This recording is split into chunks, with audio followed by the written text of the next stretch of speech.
Hey everyone, I'm Don Kamen with Price Modern, and this is the Designer's Studio. We are at 600 Massachusetts Avenue at Haworth's beautiful downtown DC showroom, and I am excited about this episode. Our guest today is Principal at Alliance Architecture, Marcus Cross. Marcus, welcome to the studio. Thanks for having me. So, some people just know at a young age what they want to be when they grow up. That wasn't me, but I think that was you. Yeah, I've known I wanted to be an architect since I was in about the 4th grade. And I was one of those few guys who got to undergrad, went into architecture, stayed with it through a grad school, and here I am. So how do you know at 4 years old that you want to be an architect? So I grew up in Chicago, and that had a huge impact on me. So I grew up on the southwest part of the city. And if you're familiar with the drive into downtown, there's a point where the Dan Ryan goes up in the air and kind of makes a bend, and you see the Chicago skyline unfold in front of you from out of nowhere. And I remember just being completely blown away by that every single time we would do that trip. So I think it was a little bit of that. It was a little bit of the fact that at the time the Sears Tower was the biggest building in the world, tallest building in the world. And it's like, that's my hometown, that's my city. I want to be a part of doing that. So. And was anyone in your family in design or architecture? No, family is, my mom's a social worker, dad's a fireman. Okay. So I was doing something uncharted. Yeah, that's great. And that desire stayed with you from 4 on. It did. I mean, one of the most exciting years of school was sophomore year at Illinois when we finally got our keys to the design studio. And I remember going in there and just being psyched, 1, 2 in the morning, radio playing, windows down, just getting it done. And so, heavy math, did you like math, geometry? Yeah, I guess that's a stereotype, but it's true. High school geometry, loved it, was completely fascinated by it, still use it all the time as I think through architectural issues and constraints, yeah. And I read a quote about you. Someone said very detail-oriented. So I'm sure that's a trait that you had all throughout your life. It stuck with you and certainly important today. That's what my employees say. Yeah, is that right? Yes. I think it's important. Details. Having an architecture background, but a practice that does a lot of commercial interiors. The stuff that we interact with and touch and feel on a day-to-day basis, that's what's important. So yeah, how those materials come together, how the lighting hits those surfaces, the little things is what we're trying to focus on. Great. And so undergrad in Illinois, and then you got your graduate degree in Maryland. Yes. So Chicago, Maryland, and DC. What brought you here? So the University of Illinois did something really interesting. They sent me and I think it was like 49 of my classmates to study outside of Paris at Versailles for our junior year. Oh. And so it's interesting, you grow up in Chicago, then you go to Champaign, which is pretty much in a cornfield, and then you spend a year literally right outside of Paris, and you go back to a cornfield for your last year. So I was just itching to get to a campus that was closer to a major metropolitan area. I was excited about being on the East Coast versus being in the Midwest, and Maryland was a good fit for me. Did you pick up some French while you were there? Un petit peu. Ah, Yeah. all right. That's about extent of it. Yeah, all right. Very good, very good. Try to come back at you, but only 4 years of French in high school, and that's pretty much gone. Yeah. I think I could say oui, that's it. Excellent. So, okay, so design influence from Chicago, and then Paris, and rural France, and now DC. Never made it back to Chicago, stuck around to get into architecture. Right out of your graduate degree, you started with Alliance. Yes.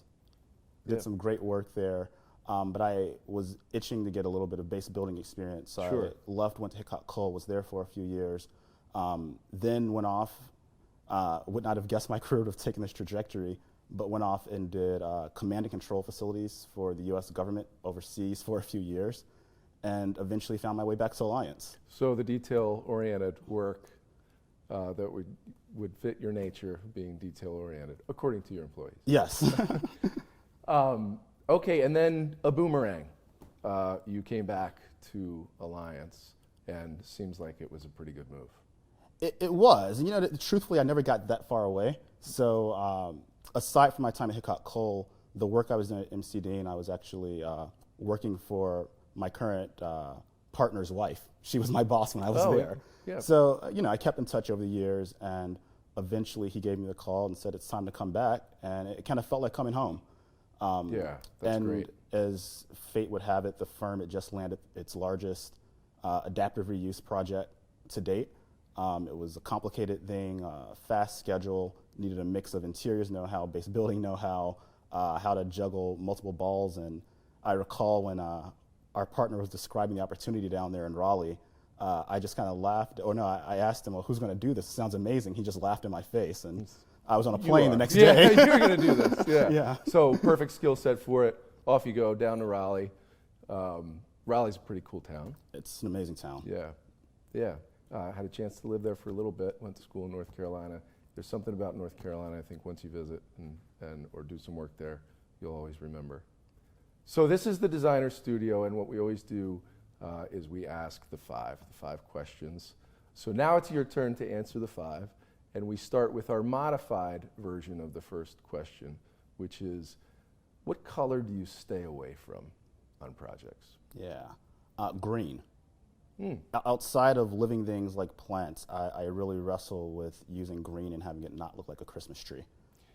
Okay, is there anything behind that? Is there a childhood story about green, or it's just one of those things that feels like a Christmas tree? It just looks too cheesy at the end of the day, and like I just wrestle with trying to find things to work with it. And yeah, I think nature does it best. And Yeah. anytime I step in and try and do it artificially, it just bothers me. So I try and avoid it. Okay, so same question, a little bit differently.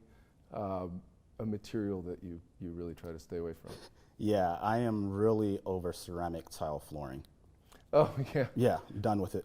So you're not going to design any homes in Florida anytime soon? No, you know what it really is the grout.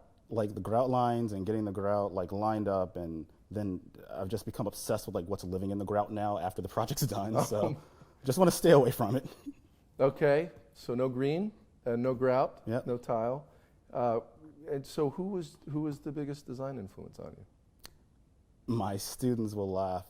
Mies van der Rohe, hands down, particularly growing up in Chicago. But Sure. there's few architects that have such a constant strain of thought throughout all of their projects. You can see it slowly and very minutely evolving from one project to the next. But I've just always admired what he did and was able to accomplish over the entire body of his career.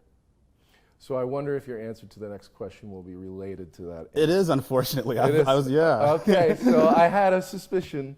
So, piece of architecture. Yeah, so this is the pro-Chicago version of the show here, but the Federal Center in Chicago by Mies, where you get the Federal Tower, the post office, you get the SOM building that came in the 70s, I believe, and then you get the plaza in the middle with the flamingo kind of sitting off to the side there, the red sculpture, just so vibrant. It's just an amazing place where like everything just lines up, and you're really getting a beautiful picture of a complete idea. I'll put it that way. Yeah, Chicago really has some outstanding architecture and a lot of history back to Mies and people who were around at that time. Okay, so if you could design anything, and it doesn't have to be a building, and we talked a little bit about this right before the cameras were turned on, and I know you're going back and forth on things, so I'm interested to see. What would you design? Yeah. So I think I would probably design a prison, which is outside of my wheelhouse. Aside from my very first internship, I did some work on those, but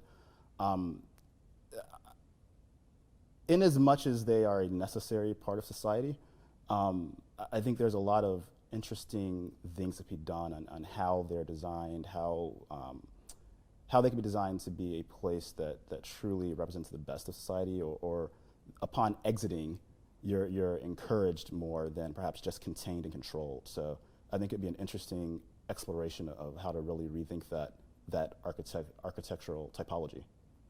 And we were chatting about this. I had the opportunity to work on a prison in construction management, and it is very unique. Yeah. A lot of the techniques used, a lot of the materials used, very, very unique. So interesting. Well, thank you, and thank you for joining us on the studio.